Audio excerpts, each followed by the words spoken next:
When you're in a relationship, watching porn is worse than cheating on your partner. That seems like a crazy thing to say, doesn't it? Especially since cheating is like one of the worst things, if not the worst thing that can happen in a relationship. So how can watching porn be even worse? Especially since nowadays it's practically normal. In many relationships, you have a man and a woman, and the man is probably watching porn in secret. It's kind of often treated as no big deal. But there are at least two ways in which watching porn while you're in a relationship is actually worse than cheating. And I'm very sad to say that I speak from experience here. So let me explain this here, and hopefully this can reach someone who needs to hear this.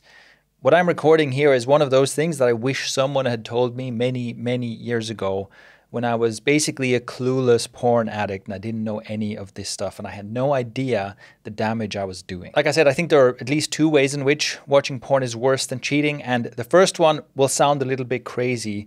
The second one is maybe the more important one, but let's go with the first one. Like, it sounds crazy to say this, but for you as an individual, it is basically healthier to cheat than to use porn. And that's because, as I've discussed in many other videos on my channel, porn is highly addictive. It's a hyperstimulant. It does stuff to your brain. It does stuff to your dopamine system. It warps your mind in a way that basically the longer you're addicted, the worse your addiction, the worse it gets. And it can get really, really bad. On the other hand, cheating, infidelity, is unfortunately natural. It's normal. And I'm referring to, as a source here, I'm referring to the book Evolution of Desire by David M. Buss.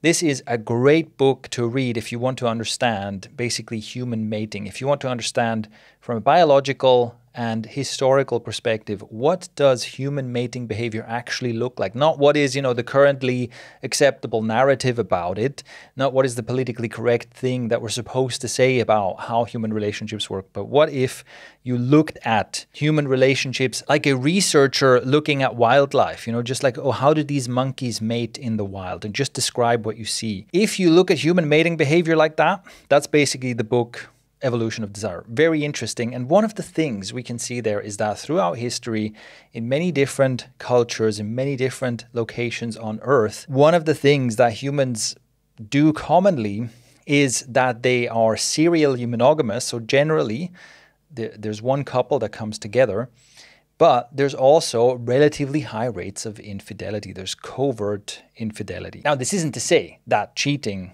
is a good thing, an ethical thing, that you should do it. But the thing is that if you're in a relationship and you're also cheating, then you're still having sex with real people. You're still socially interacting with real people in ways that may be ethically questionable, but that don't fry your brain the way porn does. Now, when I say this, I know that for some people, this will sound like a crazy exaggeration. And of course, if you're mildly addicted, if you're like a level 1 or level 2 addict, then you're thinking, porn use isn't that bad. What is this guy talking about? And if you're unfamiliar with this, I'll link to my video about the 5 levels of porn addiction. Because this is the thing. It's first of all addictive, and addictions have the tendency to get worse and worse over time, right? This is a typical sign of addiction to any substance, anything, is that over time you need a higher and higher dose to get the same kind of kick. Now, it's possible to be mildly addicted, level 1 or level 2 addiction, and then there are some negative effects, but it's not ruining your life. And some people cruise at that level of addiction. This is the same kind of thing like, casual alcoholism, where it's like, yeah, someone gets drunk every weekend, but they're not like getting blackout drunk. They're not showing up to work or something. They're kind of cruising along at this mild level of alcoholism. To be clear, even if this person is functioning well, they're still doing lots of damage to themselves. And usually, eventually, there's going to be some serious consequences to this. And it's the same with porn addiction. If you have someone who's kind of casually addicted, they can be at that level of addiction for a long time, and it seemingly doesn't do much harm. But then eventually the consequences hit. So if you're talking to someone who's been addicted to porn for like 5 years, maybe they're using porn like 5 times a week or something, they're going to tell you, yeah, it's totally harmless.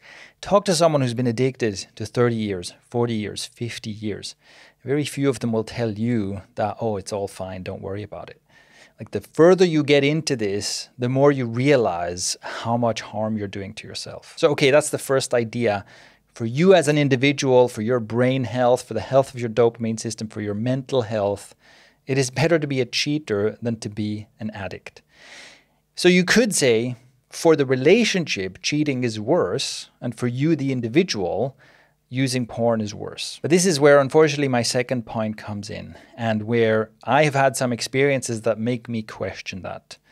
I think what's really going on is that cheating in a relationship is worse in the short term. It's like an immediate big problem. Whereas using porn is worse in the long term. And that's in part because porn use is kind of so normalized. Kind of everybody does it. Most people don't take it very seriously as an addiction. Everybody says, oh, everything's fine. Again, until much later when you realize, uh-oh, I've been doing some real harm to myself here. So that's kind of like the alcoholic who's casually alcoholic, tells everyone it's fine, I have it under control. And then like 20 years later, they've got a serious liver condition and they need surgery. So what's the equivalent to this with porn use? So think about this situation. You're in a relationship, you have a partner, which means you have a lover, you have someone with whom you can have real sex, with whom you can have your sexual needs met. But instead of having sex with them, you are at least part of the time watching porn. Now, the excuse, let me go straight for the objection here. What some people will say is, well, you know, if your libidos mismatch, you know, if you want sex more often than your partner, then you can use porn to kind of balance it out, right? If she wants to have sex once a week, you want to get off at least 3 times a week. There you go, you watch porn twice a week, you have sex once, everybody's happy. But let me ask you this, how many relationships are actually like that? In how many relationships is it this kind of agreement, this is how we do it, this is how we meet in the middle? Probably not that common, right? The usual thing is that you're watching porn in secret, your partner doesn't know about it. So right away, there's something there where you're withholding something from your partner, and instead of dealing with what might be an incompatibility and going, hold on, it seems like my sexual needs are not being met here. How can we meet? How can we work this out? Instead of doing that, you're covertly in secret going to take care of yourself, right? There's a cost there to the relationship that over time can become pretty serious. Sex is an important, valuable, beautiful bonding experience in a relationship. And instead of taking this opportunity to create a better love life together, you're just kind of numbing yourself with porn. And you're directing some of your sexual energy and some of your sexual attention away from your partner. Also, let me just add that in my experience, most women's libido is very, very high if they feel safe and loved and they're having good sex. I know this doesn't apply to everyone. You can't generalize, right? And I can only talk about my limited experience, but in my limited experience, a woman who is happy and feels safe and who is getting good sex, who's having enjoyable sex, will be near insatiable when it comes to how much sex she would like to have. And so the whole situation where it's like, well, you know, one of the partners isn't really that into sex, I think, probably not always, but I think in many cases it might actually be a case of somehow someone's sexual needs are not being met. And if we could actually work out how to make sex more enjoyable for both of us, then we wouldn't have this libido difference to begin with. And there, you're doing harm to yourself and your relationship by, instead of taking the chance to find this way to improve and to create a better love life for both of you, you're just going, never mind, I'm just going to get off to porn. But then all of this, everything I've said so far is kind of assuming that you're using porn in a quote unquote healthy way, right? That you just have this sexual energy, you need to do something with it, you jerk off to some porn. But again, the reality, the actual reality of porn use for most guys is very different. So you're doing it in secret and you're probably watching some stuff that you wouldn't want anyone to know about, right? You've probably escalated in your porn taste to some really specific stuff, some really niche stuff. You probably need some pretty extreme stuff to get off.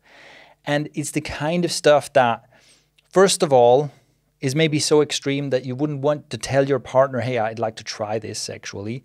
And secondly, it's what I've called a fake porn desire. It's actually stuff you don't really want to do in real life. It's just that because of the escalating effect of porn use and addiction, you've kind of escalated yourself to this kind of bizarre, extreme form of porn consumption, which again is an indication that something's going wrong. This is already warping your mind in ways that you kind of want to keep a secret. You wouldn't want anyone to know about this.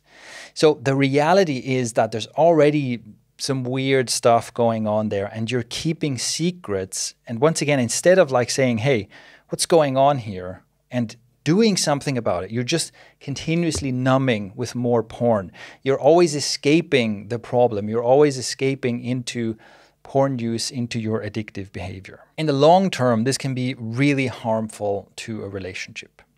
Now, to expand on this idea, on how using porn might be worse than cheating, let's imagine two possible scenarios, right? Two parallel paths that you could go. Imagine that you get into a relationship, you meet someone, you get into a relationship, and it's a good relationship, she's a good partner to you, and things are going well. But you are somehow unfulfilled, or you're still, dreaming of having sex with other people or something like that. And eventually, as obviously in every relationship, there's going to be some friction, maybe you have some disagreements, there's times where you're more distant, times where you're closer. And what happens is in one of those times where maybe you've had a fight, you feel a bit distant, you go out, you get drunk, you end up cheating, you end up having sex with someone else. One of the advantages of this is that it can be like a wake-up moment. The next morning you wake up, you realize, holy crap, what have I done? And so you realize, I've done something really bad here. And maybe you go and confess to your partner, and her heart is broken, and she kicks you out, she breaks up with you, you lose her, and then you go through all this grief. Right? You realize how much you lost. You realize how great she actually was as a partner. And you realize, basically, I'm a piece of shit. Right? I thought I was a good person, but here I was, a little bit of conflict with this wonderful person. I stopped appreciating her. I took her for granted. I was criticizing her all the time. We get into a fight. I go and lose control, and I cheat on her. I throw it all away for one night with some stranger, which wasn't even that great. And you have to kind of reevaluate yourself, right? It's this wake-up call where you go, wow, I'm a piece of shit. I need to do something about this. I'm a piece of shit, and I lost someone who could have been the love of my life. So you go through grief. Your heart is broken. You feel guilty. You feel bad. It's like your life is shattered into lots of pieces, and you have to put the pieces back together. And of course, this is very painful, both for you and for your ex-partner who you cheated on. But eventually, because it was a wake-up call, because it was a moment where you realize, I need to step up. I don't want to be this guy, right? I don't want to be this piece of shit guy. So you reevaluate your life. You get your act together. At some point later, you meet someone else. You get into a relationship with her. Again, it's a great relationship, but this time, you're not this man-child. This time, you don't take her for granted so easily. This time, when you have a fight, you don't go out looking for someone else to have sex with. And maybe she becomes your life partner. Maybe she becomes your wife. And if you never had that wake-up moment, if you never had that falling apart and having to put yourself back together, then this wouldn't have happened. You would have never become the man who's a good enough man for a real relationship with a really high-quality woman. Of course, ideally, the cheating never happens. Ideally, you get your shit together before you do this. But the point is, if you're cheating, it's a big enough violation. It's a big enough wake-up call that maybe you realize you've got some real work to do on yourself. And ultimately, in the long term, that can be better for you. Now, let's rewind. Let's go back to the starting condition. You're with your first partner. You don't cheat on her. Instead, you use porn. You use porn to numb yourself whenever you have disagreements with her, whenever you have a fight. You start taking her for granted. You use porn because you want variety. You're looking at all these girls. You want all these different looking girls, right? Girls with whatever nicer attributes or just different, right? Just different. And you don't appreciate her anymore. Or the longer you use porn, the less you appreciate your partner. You're directing more and more of your energy into porn, but you never cheat. And what happens is, over time, because you're numbing yourself more and more, the relationship just dies a very slow and kind of pathetic death. And so in the end, you're still breaking up. You're still losing this partner. But you might never have that moment of waking up and being like, hold on, what am I doing? I need to fix this. And instead, you go about your life. Again, instead of going through the grieving process, you just numb. You numb with more porn. And eventually you meet someone else. And because you haven't gone through any growth, it's the same thing. You're having a good time with her at first, and then over time, as some problems start cropping up, as some friction starts cropping up in the relationship, you start numbing with porn. And once again, instead of being a better man now, instead of being able to step up and have a great partnership with someone, you're just doing the same shit again. And you're numbing until that relationship dies as well. And here, I hate to say it, I am really speaking from experience. This has happened to me more than once. I've been that guy. I've been that guy who's escaped into porn addiction, who's just numbed himself. Instead of going for, hold on, what am I escaping here? What are the problems in this relationship that we need to work out? Including sexual ones, not just. Any problem I would just escape to porn for. I would use porn to numb myself from everything. But including sexual. How can I get my sexual needs met in this relationship? What can I do to create an amazing sex life for me and for her? No, never mind. I'll just use porn. I have been that guy, and it's something that I wish I could change. I wish I could send this video back to me 20 years ago and help myself understand this. Help myself understand, of course, and this needs to be said, right? If I say that porn is worse than cheating, that doesn't mean I endorse cheating. I'm not saying what I should have done is cheated. But for the reasons I just explained, maybe it would have actually been a better result if I had cheated instead. Of course, what would be even better is to notice the signs in advance and then do something about it. Because whatever it is that makes you want to numb yourself, that makes you want to use porn while you're in a relationship, that is the problem. That is the thing that you need to be working on consciously. And the same goes for whatever it is that would end up with you cheating. That is the thing you need to work on consciously. And so it might be something like some kind of unexpressed frustration, some friction in the relationship where you're not meeting each other.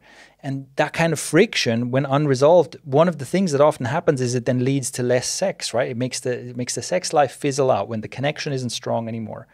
And instead of going, oh, we're not having sex anymore, so I guess I'm going to use porn. Again, this is me in the past. Instead of doing that, going, hold on, something went wrong here. How can we fix this? How can we meet each other? How can we create connection again?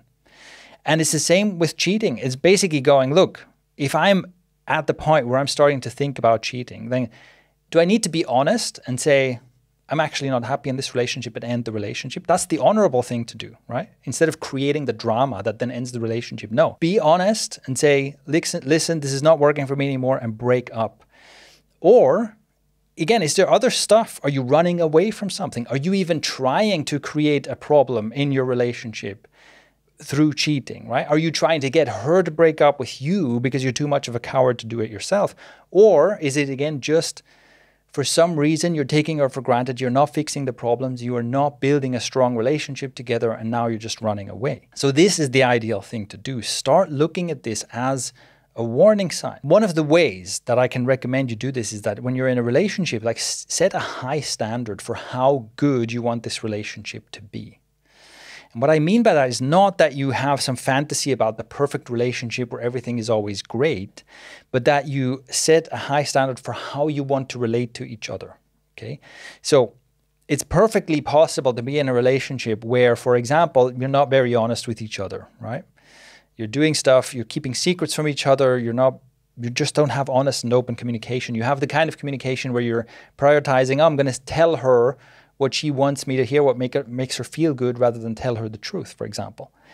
Or where you are kind of walking on eggshells because, oh, I can't bring that up, I can't mention this because I'll turn into a fight. It's possible to have such a relationship. Personally, I don't want to have such a relationship. I want to have a relationship with real trust and openness and honesty. And this is not something where I can just wait for that to happen to me. I can't just go, well, I want a great partner who's always honest and I want great communication. It's no, I have to co-create that with my partner. And so when I have this in my mind, this is the kind of relationship I want. I want to have this kind of communication. I want to have this kind of relating. I want to have this kind of sex life and take responsibility for it. How do I make this happen? And I want to make sure that I'm doing at least my part. This is not always going to work, right? Not everyone is going to be on board with that. And I think also, for example, sexual incompatibility can be a real thing. You might meet someone, you hit it off, but somehow one of the areas where you're just not compatible is like sexually. And maybe that's one reason to separate. But I want to be doing that honorably, right? Instead of like hiding away and doing porn and cheating and all this kind of crap, I want to do it honestly and honorably and openly. I'm going to do my part. I'm going to do my part to make this relationship as good as it can be. And if she meets me there, amazing. We'll have an amazing relationship together. And if not, then I can say, okay, here's my standard, and I value myself enough that I am going to end this relationship and I'm going to look for someone who's a better match. That is the way to do it. And this is just another reason to free yourself from porn addiction, and also, by the way, to free yourself from other types of addiction. I'm just using porn as the example because that's the typical example here. But you might be using alcohol or weed or social media or something else to do the same thing, to numb yourself from experiencing what's actually going on and confronting those parts, like confronting that something in the relationship is not working out, something is here that I need to work on. That is how you avoid both of these bad scenarios, right? Because basically we laid out two scenarios, both of which are not great. One, you end up cheating. The other, you end up using porn and the relationship dies a horrible death. This is the third option. This is the positive path. Stop numbing yourself. Stop putting yourself to sleep and looking away from the problems. Like, be awake, be aware, and be conscious, and build the best possible relationship from that place. So that is the perhaps surprising way in which using porn can be even worse than cheating in a relationship. Now, if you're hearing me talk about this and you're hearing the third option I was talking about, which is neither cheating nor porn, and you're wondering, okay, that sounds great, but how can I do this? How can I develop this level of awakeness and awareness? The best way I know to do it is what I call introspective writing. And it's a very specific approach to writing that teaches you to basically introspect and gain more and more awareness of your inner processes. Now, because this is so important, I have put together a mini crash course on how to do this. And what you can do is you can hit the link in the description. The first link will go to my newsletter. If you sign up to my newsletter, I will send you a series of emails, including one where you get access to my introspective writing crash course completely for free. So, like I said, the best way I know of building this level of awareness and of getting yourself to the point where you can stay awake instead of numbing yourself, and you can learn it completely for free by joining my newsletter. That's it for today's episode. I hope you enjoyed this one. And of course, as always, if you have questions or comments about this, maybe you disagree with me, maybe you have your own stories to share, go ahead and leave a comment. You can go to the YouTube version of this and leave a comment there. And if you appreciate the kind of content I'm putting out, one of the best ways you can help me and pay it forward is to interact with my content. So leave a like, subscribe, leave a comment, give the podcast a rating on your podcast app. These types of interactions really help signal to the algorithms to push this out to more people. So that's all. I'm looking forward to hearing from you, and I'll catch you in the next one.